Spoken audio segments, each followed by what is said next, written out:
Please subscribe.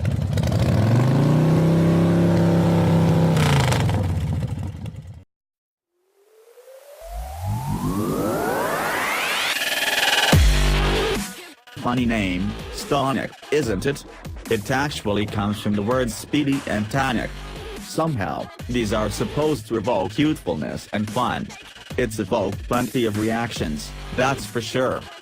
Still, it's better that the Kia stands out from the crowd, yes, crowd, because it's one of the later entries into the exploding small SUV market. It's designed to go up against the Nissan Juke, Arona and sister firm Hyundai's forthcoming Kona. It's not a dynamically gifted segment. Sales leader Juke isn't highly rated by our testers, and even Dynamics Masters Ford couldn't shake up the segment with the troubled EcoSport. Kia is facing an open goal with the Stonic, then, all it has to do is make a well-built, frisky handling small SUV for the right price. Don't let the fact that nobody has managed to do so yet suggest a foregone conclusion either. Getting to know the Kia Stonic. It's a handsome car. Kia says it's deliberately styled it to appeal to everyone, unlike the love it or hate it look of the Nissan Juke.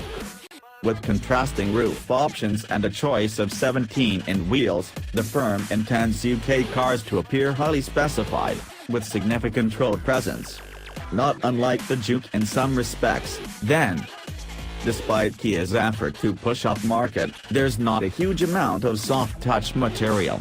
It feels far more solid inside than the Suzuki Vitara, if lacking some of its quirky charm. And it's £600 cheaper than the Juke and has superior interior materials. Save for the large 7.0-inch touchscreen, the two trim makes the car's interior feel more stoic than Stonic, somewhat at odds with Kia's youthful presentation of the car. The back seats could use a little more room, a hallmark of the chunky-wheeled, high-riding segment. But, at this stage, there doesn't appear to be any less room compared with the average Supermini. Headroom is sufficient and the car feels wider inside than its Supermini roots would suggest. Being slapped onto the real platform with little more than higher suspension and added length isn't without its merits. The Rio is a reasonably decent handling car and the Stonic matches its precise steering, in addition to its slight numbness. The ride of the 1.0-liter three-cylinder is informatively firm but not overly so. It's just a shame about the excess jiggle in the slightly harder riding 1.6-liter diesel we also drove. The ride is a little stiff, so although it settles at higher speeds, it's fidgety up to around 50 miles per hour. Every change in road surface, crease and bump is detectable, but not to the extent where it's uncomfortable. Those mainly driving around town won't appreciate the stiffness of the diesel, but the 1.0-liter three-cylinder is more suited to urban poodling anyway.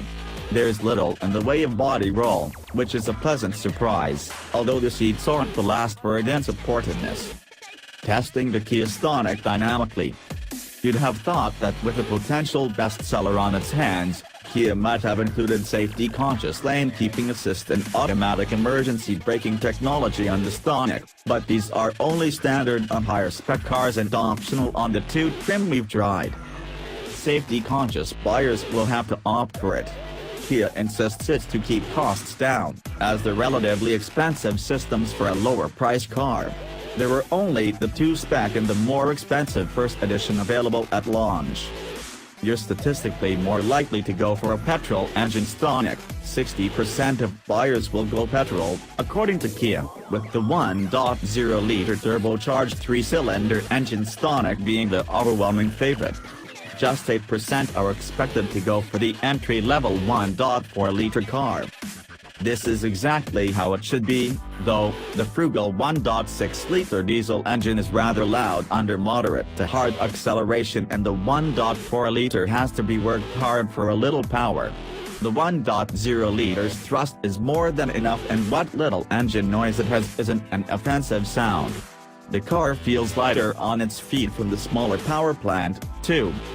Not a radical change in the segment, then, but the class average moves up a grade. There's a little while to go before a small SUV can be called a driver's car, though.